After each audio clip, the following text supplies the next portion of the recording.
Good morning, everybody. So, we've had some inspiring talks in the morning about building billion-dollar companies from India.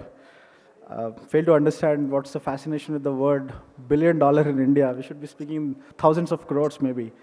Um, my topic today is about taking a light brush on what are the trends that global VCs are going after. Uh, as you can imagine, you'll hear lots of buzzwords. This is about buzzwords. So let's start with this pretty popular take of Dilbert on these buzzwords. Many of you must have seen this. Um, if you follow TechCrunch and GigaOM, all these places, you'll hear a lot of these words that are there in this slide. Enterprise mobility, vertical marketplaces, big data, mobile data crunch. Some of these are buzzwords, while some of these are actually trends. And when I say trend, what I mean is there is a multi-year momentum behind it, and it's not just a fry in the pan, which people are trying to figure out what it is. My original topic was to talk about 10 of these, but I quickly realized we have 45 minutes and we might as well talk about 3 or 4 of these and do justice and not talk about 10 of these. So these are the 10 that I had chosen initially, but we'll focus on 4 of these. I'm here at the event for the rest of the day, so if anyone wants to talk about, let's say, Bitcoin or 3D printing or wearable computing, EdTech, so feel free to look up for me. I'll be around at the event. So let's get going with the 4 topics that I wanted to touch upon today and their relevance for India. One thing that we wanted to make sure was we are not overly influenced by what we see in Bessemer in terms of what's happening, but also get an external perspective. One way to get confirmation is Y Combinator data. This is YC 2013, the most recent batch. So this is a batch of 60 people. And we try to understand what are these 60 companies in YC doing, and this is the kind of classification we came. And surprisingly, there were at least 3 names which were new, which were not there in the earlier batches. So for example, you could see developer tools with 17% of the companies. We'll talk deeper about it. Vertical marketplaces, vertical SaaS, consumer internet, surprisingly, is 6%, but this is the most recent batch. So then we decided, let's take a look at the previous 2 years and see what else is there. If you go back to the 2012 and 13, you see a slightly different mix. So consumer internet is large on the left-hand side for YC, so is the case for Techstars on the right-hand side. So this was just to make sure that the topics that I speak today are somewhat relevant in today's market, and we're not unduly influenced by what we see at Bessemer. So the 4 topics that I want to talk about are: 1, cloud computing, with specific reference to vertical SaaS. The second one is the developer tools. Third one is cloud security, and the 4th one is consumer internet. So going deeper into cloud computing and vertical SaaS, our view is cloud computing is the most disruptive computing that's happened in the last 30 years. And the trend is a very, very long-term trend. I think this is going to go on for at least another 10 to 15 years. The private cloud companies are just getting started. This is Bessemer's Cloudscape. These are the 300 top cloud computing companies across the entire spectrum: software as a service, platform as a service, as well as infrastructure as a service. As you can see, the software layer has a lot more companies than the other 2 layers. Our view is it's just getting started, and why do we say so? If you focus on the graph on the right-hand side, of the $1.4 trillion of IT expenditure, less than 2% is on cloud. And this is going at a very, very rapid pace. Anywhere between 50 to 100% annual growth, depending upon the specific segments that you take. So this has got a 10-year wind behind it, which is why when you look at software as a service companies getting priced in the US, if any of you have gone to B school, you're taught how to value companies on 8 times earnings, 10 times earnings, 12 times earnings. Today we have companies getting valued at 20 times revenues, 30 times revenues. And the reason why they're getting valued is because of this massive opportunity that's ahead. So investors are essentially saying, you know what, I'm ready to pay ahead for next 2 years growth, 3 years growth, because I know this is an extremely secular trend. But cloud computing is happening for last 5, 6 years, and it's not something that's happened in the last year or so. So what's changed? So this is our view of what's changing in software as a service. Uh, Death of the suite, long live the best of the breed, and even the best of feature.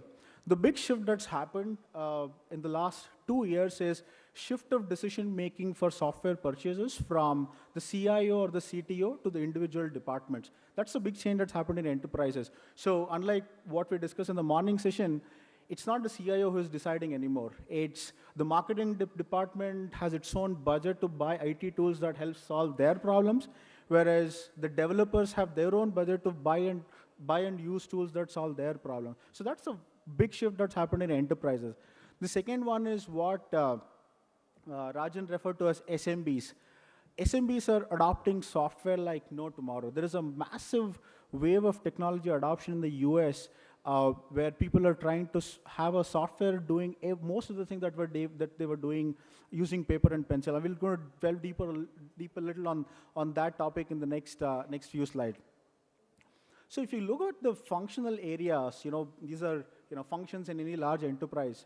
So there have been companies that have been created over the last many years. Some of them are very popular. You see Zoho, which is an Indian company as well. So you've had large companies that have been created. But when you look at the vertical part, if you go vertical by vertical, there have been very few successful companies of scale that have been created. So the shift that we see and the trend that we see for the next 3 years or 4 years is there will be dedicated specialized software product that will be created and sold for these verticals, large verticals. And many of these vertical plays are SMB based. So you create a product for an SMB, sell it, make it perfect, move to the mid market, and eventually move to the enterprise. That's the growth all these companies which will take. They have to start with SMB, test their product, and then move.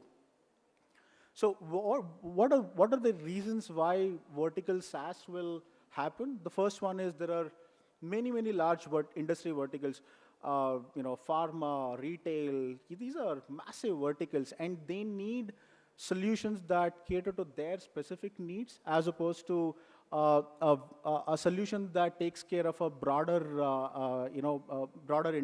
set of industries. That's from the consumer. That's from the customer's point of view. But if you look at from the vendor's point of view, it has immense advantages. Look at the point number 2. So sale process becomes so much easier. So you have easier referenceability, you have easier reach because you can talk to them about the problems that they are facing. And the next one is the point number 4, which is, for you to target the long tail, it's that much easier. Because most horizontal products, like say Salesforce, Salesforce today at today's size wants to go after $50,000 annual contract value, $100,000 annual contract value, and that can only be a large company. Who will cater to a pharma company which needs, let's say, $1,000 an annual contract value. But it's in a specific industry vertical. So that's a change that we see that's been happening, and it will continue for next 3 years. And this can be possible only through cloud offering. And this is a little generic. This is not just applicable for vertical SaaS, but all kinds of software as a service companies. So from $1 million software licenses, it's $150 per month per user. You don't need a big IT infrastructure. All you need is an iPad and an internet connection. You don't need a massive sales team. All you need is internet connection, which is now internet and tele-based sales, which is much cheaper. And no training needed. What we call in our firm Apple Simple. We like products which are what we want to call Apple Simple.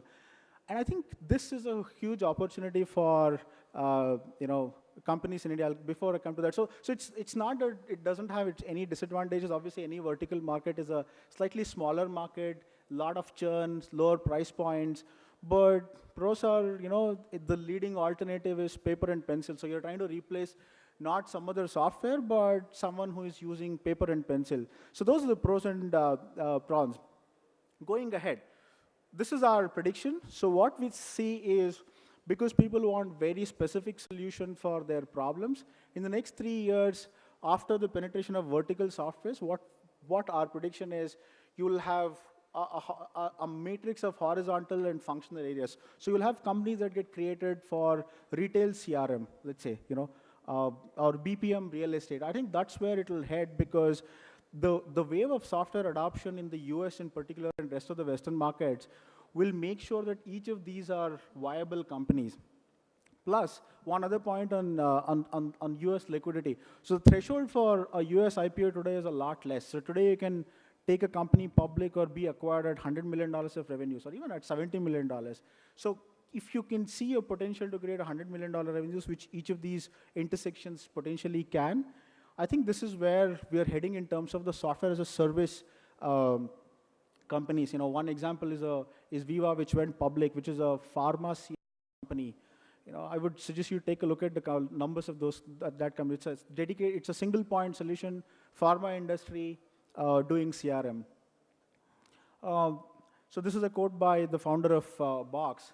I think this is where the advantage for India. These are products that will largely be bought over internet. And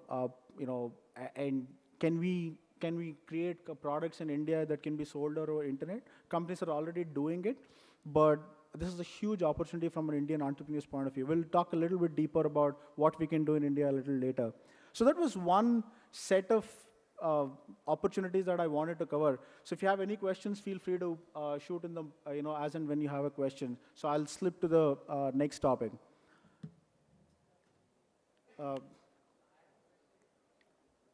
Yeah.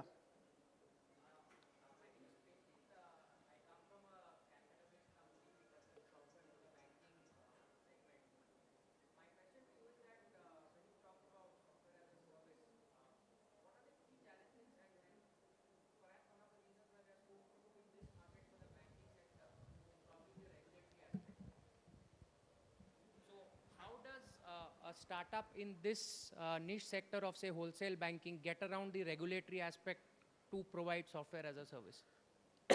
So, unfortunately, you're in the wrong sector. Sorry. So banking and telecom are the hardest verticals, period. They're very hard customers to sell to, and secondly, they're very hard customers to take money out of. So I'll give you an example of a company which wanted to go and sell to ICICI Bank for 20 crores. The initial quote was 20 crores. ICICI Bank eventually said, you know what, you're a startup. I'm giving you a reference client. I'll not pay you anything. So from 20 crores, the product value is reduced to zero. So banking is the hardest vertical to sell to because they're massive. Their IT infrastructures are massive. So every decision goes through multiple cycles.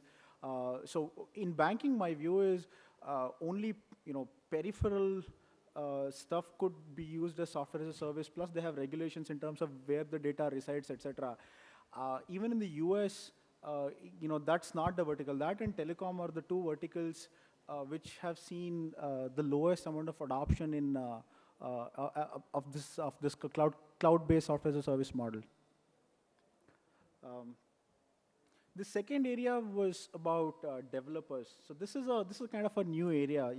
We've not spoken a lot in India about developers being a market in themselves. This is Jeff Larson, CEO of our portfolio company Twilio, speaking about developers are a market. So Rajan was earlier saying there are 3 million developers. The total count globally is about 17 million. That's the number of developers that's there globally, and that's a market in itself. And this is not just people who are developing cool apps in Silicon Valley, the Instagrams or the Waze, etc. These are real people. These are real people who develop the real code. And there are 17 million of them. So surprisingly, over the last 20 years, the company that's created most value by nurturing a developer base is actually Microsoft. We go gaga over Apple, but Microsoft has the widest network of developers across .NET and SharePoint and some of these enterprise products. So the next 3 slides I'm going to share with you are part of a slide deck that Jeff Larson has shared on SlideShare. So I would suggest you guys take a look at this particular deck that's available. This is a classical view of any software. So you have a bunch of sensors that bring in data. The software processes it, and so there you go.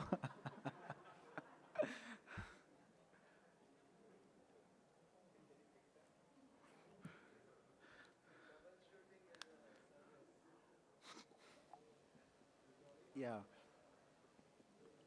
Oh, by the way, that's a fad in the US. So people are trying to come up with everything as a service. Disaster recovery is a service. So the way this should be troubleshooting as a service. So Twilio is a communications as a service. So everything. So and then software does something, takes out some output, and that influences the actuators to do some amount of work. This is a very old traditional way of representing what a software does. An easier way of saying this is, technology can be used to solve a lot more problems, but Jeff likes to say like this: the world is becoming more and more programmable, and this is an example. This did not exist a few years ago. So this is an Uber example. So you have offline sensors, which can be, that the software can use. Software can be used to make some real-life decisions. I think the three things that are making this happen are, cloud, mobile, and internet. So that the combination of the three is a really, really powerful combination that helps developers solve a lot of offline problems. I think just to push this point, what are developers doing globally? So this is 50s and 60s numerical problems. This is what developers used to do. Let's increase the computing power of an IBM machine or something. This is what the 50s and 60s. Then textual problems. So come to 90s and 2000s, media problems. Internet, media, television. How do you do signal processing effectively? How can we send more data through the same pipe?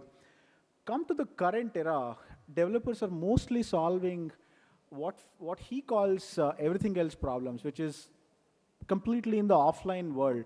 So today you have, Uber is an example. Because mobile is everywhere, internet is everywhere, today technology can solve a lot of offline business problems that did not exist earlier. So today programmers can solve a lot more than what they used to do.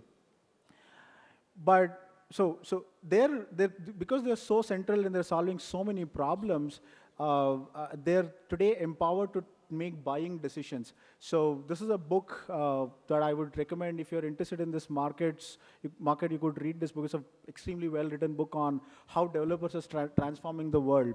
So they have spending decisions, and they make a lot of spending. So the next slide will show you, the kind of products these developers buy on a regular basis. So this is, many of these names are familiar to you. So the developers just want to reduce their workload. They want to, plug and play bunch of tools that reduce their work. So we look at developer businesses as two businesses. This is how Bessemer looks at it. This is our spiel. So one is a set of businesses that simplify developers' lives, if they have to, so that they can focus on just the problem that they are solving. The second one is a set of products that help a business user reduce the dependence on a developer. Developers are, while they're large in number, they are also occupied with what they're doing. So what we call, one is simplifying developers' lives, the other one is democratizing development. So we'll spend a little bit time on both of these businesses. So what does a developer do? He writes code, he talks to database, he tests his code, he fixes bugs, push it to production, test the features again, and then track how people are using. This is what a developer does, right? Development and testing team. Surprisingly, the number of companies that have been created to cater to each of these is pretty stunning, So you have a lot of companies that are doing each of these.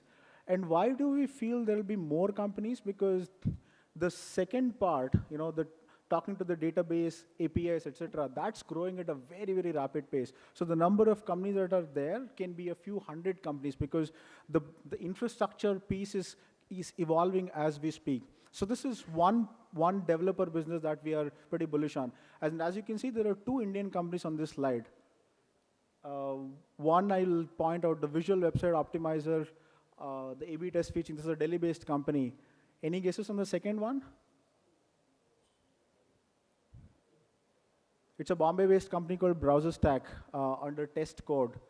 So this is, and these companies are doing extremely well. They're running profitably, growing 100% year on year. So this is a business we feel can be run out of India, and this you can create, multi-million-dollar business here out of Bangalore. The second one is democratizing development. This is how it used to be a few years ago. So if you want to make a Facebook page interactive, or if you want to make an e-commerce website, these are the steps that used to be.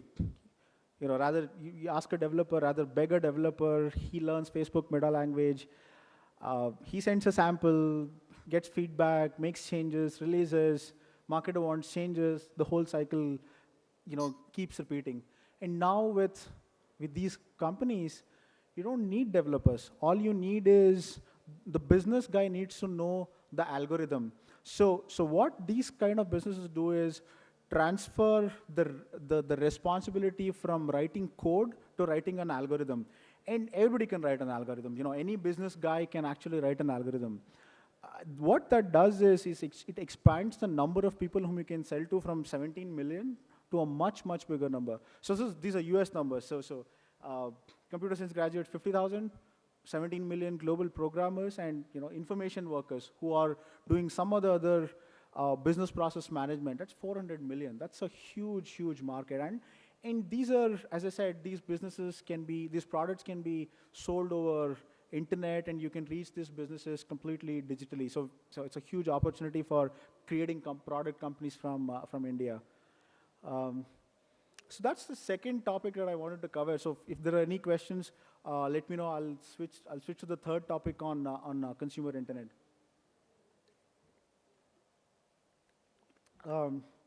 So internet is massively evolving, as a space. We can only look back and create a framework around what's been happening.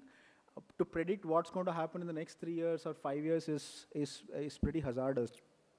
So in this, in the broadest theme of consumer internet, I want to make 3 points. One, what is the kind of new businesses that are getting created because of internet? On second, on vertical marketplaces, and third thing on the whole mobile wave. So this has been happening for the last 5 years. There's too much stake, so I'll try and make it simple for you all. The first thing that Facebook and Twitter and LinkedIn have done is the 2 bullets on the right hand side: ease of consumer acquisition and know your customers. Everybody goes to internet as a first port of call. And once he goes to internet, because the trail that we leave, it's so much easier to know who the customer is. And once you know the customer, can you provide a lot more service than what's available on the net? Can you provide an offline service? So, and once you get the customer, can you provide an extremely superior consumer experience? So if you look at, let's ignore the cute internet companies like Instagram or Pinterest, etc. There are a number of really valuable internet companies that are getting created in the US, which are focused on delivering offline service with the help of internet. And I think that's the trend that we are seeing in the US, where internet is either a mode of customer acquisition or is a way of knowing the customers. The service gets delivered offline. I'll give you 2 examples. One of them is a portfolio company of ours. One is a company called Blue Apron. Blue Apron is a company where you go and register on the website through various credentials, and they send 3 days a week ingredients for you to cook your food with prescription. That's it. It's a logistics company essentially, but internet is a way of acquiring, and they're growing 25% month on month. So while they're not delivering service online, but internet is helping them acquire customers in a really, really nice, powerful way. The second example I would give is a company called Grouper. Grouper is a dating company. Dating has existed for 15 years, online dating in particular. So this is a company that uses the right-hand 2 buckets to help deliver superior offline experience. So what's the twist in this company? So when you register, they match you with a person of the opposite sex. So you just don't go and meet the 2 of you, but you go with 2 other people. So if you are a guy, you take 2 other guys. If you are a girl, bring 2 other girls. So it's a 3x3. It's a kind of a group date. And when you register, when you pay $30 for a date, you get 1 drink free. Okay. Now, and if 3 guys and 3 girls meet, they're not going to stop at 1 drink, right? So on all the subsequent drinks that they drink at the pub, Grouper gets revenue share from the restaurant. and these guys pay $30. Now, so next week when they have to go for another date, they may not find the same set of guys. So the two guys who were pulled in by the first guy, they will find two more guys. So it's got a viral coefficient built into itself. So these are the kind of examples which are completely non-virtual businesses, but internet helps in delivering these services. So that this is just a framework. It's hard to predict, which service will get online, which service will not get online.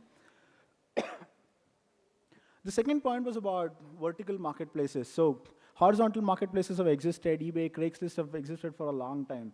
But the trend that we see here is just like enterprises and SMBs are looking for very specific solutions that solve their problem, marketplaces are getting more and more difficult to deal with because there is a friction.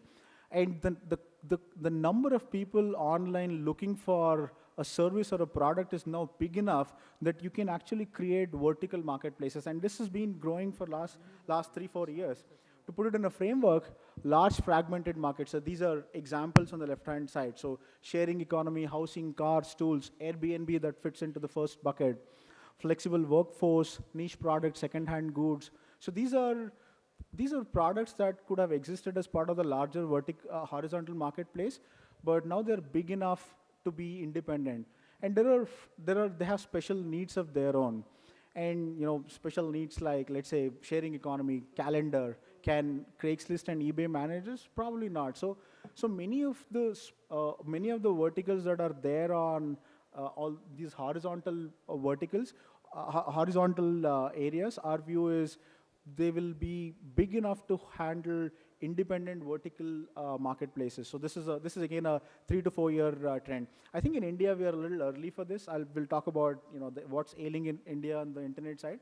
This is today more US specific than India specific, and this for you to build a company, you have to be there in person. Finally, on mobile, internet is mobile today. I mean, everything is 70% of consumption is happening on the mobile.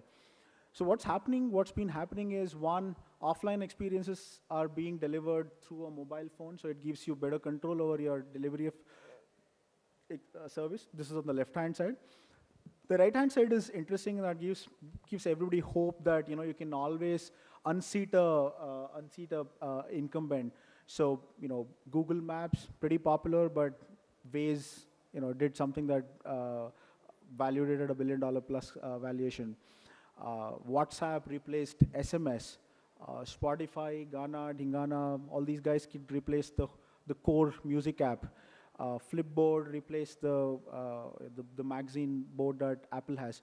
So the trend is towards survival of the best app, and survival of the best app that solves one specific thing and not does 5 things.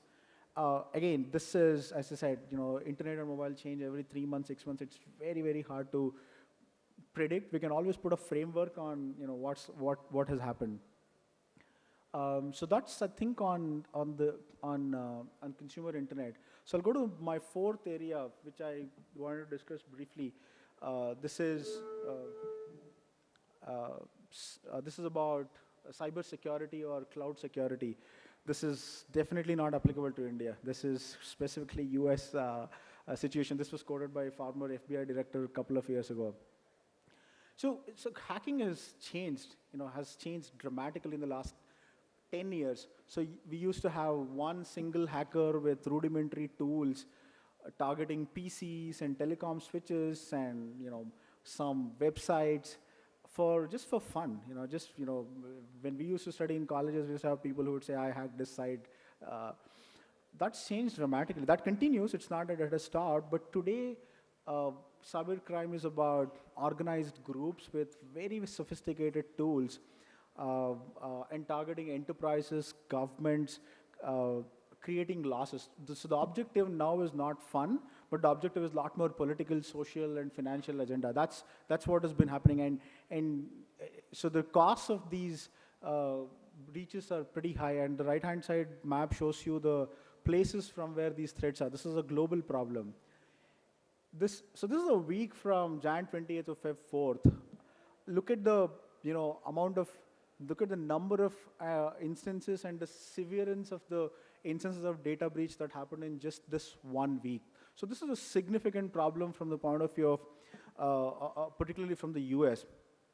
Now, this is a hard area. So cyber security or cloud security is not an area that anyone and every could start. So, but if you are technically qualified, you really know the area, you can build something that protects. I think this is a great area.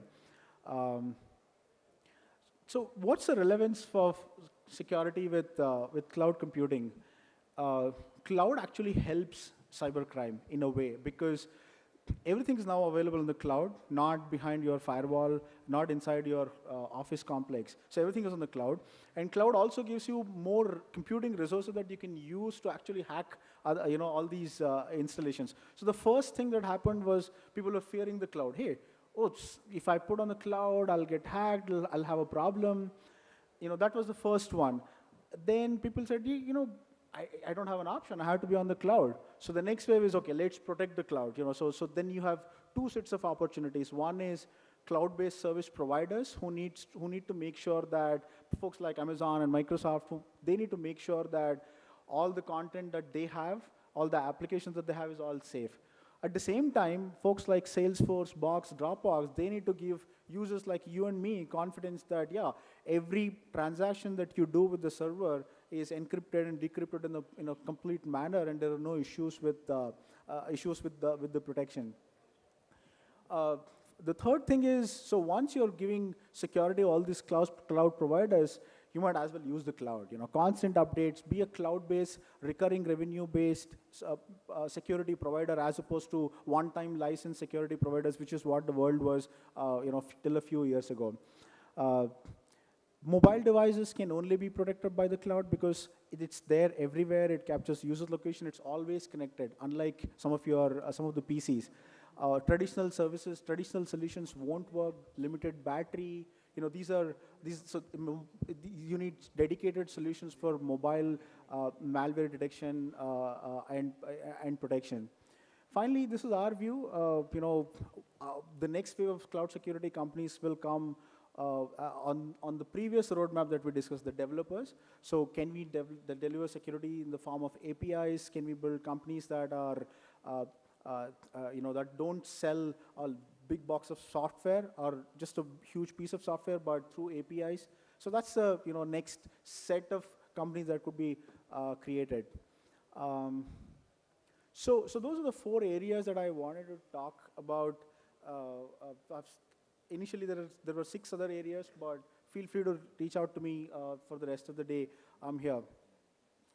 Wanted to have a little bit of section on India. We've been active in India for last few years. We get to contrast between what's happening in the US and what's happening in India. I think it's fair to say the US innovation economy is on steroids. Everything is growing. Everything is getting valued at crazy prices. Some people say it's bubblish. I don't know. The one big difference I know for sure is back in 2000, every crappy company got valued, whereas in this bubblish environment, every good company is getting crazily valued. So where is the bubble? I don't know. But I think fundamentally, it's innovation economy is flourishing extremely well. So I just wanted to make a point on that before we get to India, and which is where the mindset of Indian entrepreneurs is a little different from the mindset of US entrepreneurs. So in the US today, or for that matter, for the last 15 years, the things that matter is growth, scale, and leadership. The graphs are there to justify, but today if you look at public market valuations and private market valuations, what's most valuable is growth. How fast are you growing? 150%, 200%? Then scale, are you at $5 million revenues, $50 million revenues? What can you get to? That's the second point. The third one is leadership. If you have growth, scale, and leadership, the markets are ready to, roll out a red carpet to you in terms of valuation. The reason I stress on valuation is because at the end of the day, entrepreneurs, found companies, but eventually they want to make money. They want to create value for themselves. This is what US markets have been focusing on. In India, I think we focus a little too much on capital efficiency and profitability. So We come across entrepreneurs who say, hey, I'm profitable. I'm $500,000 scale, but I'm profitable. Given an option between a $500,000 profitable company and $3 million loss-making company, anybody would choose a $3 million loss-making company, because these are all internet and software as a service companies are all high margin businesses, high gross margin businesses. So at scale, they'll all be profitable. None of these companies will ever be loss-making at $100 million plus scale, which is why all loss-making companies are able to command a high multiple over there. So my suggestion for entrepreneurs here is focus on scaling, focus on growth, as opposed to being stuck on profitability. There are so many angel investors, so many VCs. It's not that hard to raise capital today compared to what it was a few years ago.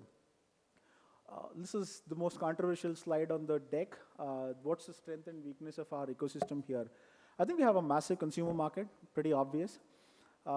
We have entrepreneurs who have a global outlook, who read TechCrunch and GigaOM. All these things are extremely followed in India. And I was with somebody, I was surprised to know the TechCrunch following in India. We have a large developer base. I think the number I was told was 3 million developers or something. Finally, low cost of operations, a question mark on the right-hand side. This is debated because we don't know. Our absolute salaries of developers and executives are lower, but productivity adjusted, are we as competitive as the rest of the world? We don't know. But I think net, our view is we have lower cost of operations. What are the weaknesses? Indians are late majority laggards in the technology adoption cycle, whether it's consumers or SMBs or enterprises. My view is you will never see Indians standing in a queue at 4 a.m. in front of a mobile phone store, which routinely happens in the US. Last 5 years, every time Apple releases a phone, you have people standing in the queue. So we don't get into a rage ever. We are, so let's other people buy, let me try, let me use. And that's not just for a handset which costs 40,000.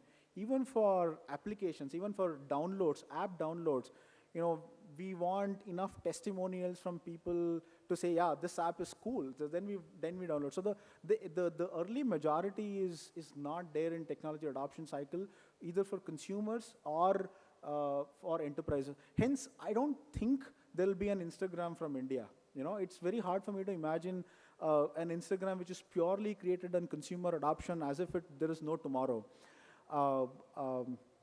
The other thing about Indian consumption is, because we are so high on English, we'll never have the kind of consumer internet companies that China or Brazil has. 150 million English-speaking population is a massive population. It's half of the US. In another 10 years, we'll be 2 times the size of US. So there'll never be a LinkedIn of India. There'll never be a Facebook of India. There'll never be a Google of India. So all virtual global businesses will be in India. The businesses where Indians will succeed, particularly on the internet side, is where there's an offline service delivery. So that's where I think Indian companies will succeed over others. So Zomato is a great example I think Sanjeev was giving in the morning. The second point, domestic software adoption continues to be abysmally slow. It's very, very long sales cycle. So if you're a software company that's developing a product for domestic software market, you need to think about how you want to diversify your portfolio. For you to reach a 100 crore or a $20 million scale, it's going to take eternity. Okay, so I think the way it will happen is first the consumers will become savvy, and then enterprises will become a little savvy. I think the third one, lack of successful role models. I think this was, I differ with what was told in the morning. I think entrepreneurs want role models who are similar to them, who are in their businesses as opposed to in some other businesses. So in the US, there are 500 internet entrepreneurs who are looked up. And role model not necessarily is an IPO role model. It could be a potential sale as well. So imagine a situation where Zoho was a public company today, let's say with a few $1 billion of market cap. That's what probably it would command, and that would have been such a huge inspiration to a lot of people. Today we don't have it. We'll have it at some point in time. The last point is entrepreneurs are a little away from the customers. They know what's happening, but they don't know exactly the problems that people are facing. What's the retail vertical in the US actually facing? I don't know. Or in the UK. So they know the ecosystem, but they're a little far. So that's how I would on both strengths and weaknesses. From our point of view, we see two opportunities. One is on the software product side, the other one is on the internet side. Uh, so, I think there is a real opportunity to build a software product company in India, focusing on the vertical SaaS, SMB SaaS here. You can sell online because of because US companies are actively looking on Google for companies that sell specific products. You can build, if you have the right product, you can build $2 to $3 million of scale by selling products online. After you have some scale of $2 to $3 million, you have to get into other sales models. The usual prescription that I give for people whom I meet is, reach some scale with digital marketing, do some content marketing after that, then get into inside sales. After you reach some decent scale, then you have to go and have a sales office, have to hire salespeople, so that you can increase the average transaction value. So internet will give you, $50 to $150 per user. You will become a $100 million company only if you can reach, $20,000 per customer or $30,000 per customer. So you have to go through that evolution, get a product market fit, selling digitally, and then expand your sales methodologies with, inside sales, and eventually setting up offices in the US. So be mobile, be ready to go out of India. So that's what we call build local, scale local. The second one is internet opportunities. The problem in India is, on internet is, what's happened in the last 15 years in the US is trying to be replicated in 3 years. And I think there is a problem in that because you can deliver a next set of services on the internet once the consumer is matured. So we are trying to feed a consumer on the net where he has just come for, let's say, consuming news. We are trying to make him do much different things. There is a evolution that the consumer will take. First he'll come, probably first thing he'll do is to actually consume porn. So he'll probably consume news. Then first is to do transaction. He'll buy something. So there is an evolution that happens. I think we don't want to be impatient with saying the internet is not happening. The first thing that will happen is definitely e-commerce. Travel has happened. The next one is online retail. Education will happen. So it's going to take a little longer than what we want, but that the domestic internet opportunity is massive. The second one is, India is a mobile first. We've leapfrogged a laptop as well. So I think it's going to be a mobile first offerings. And at some point in the time when there are 300 million internet users and some horizontal marketplaces, etc., are established, 3 or 4 years later, that we see a lot of space for vertical marketplaces. So those are the two areas. Those are the two trends where we see where we want to find companies in India for potential investment. So I think that wraps up, my presentation.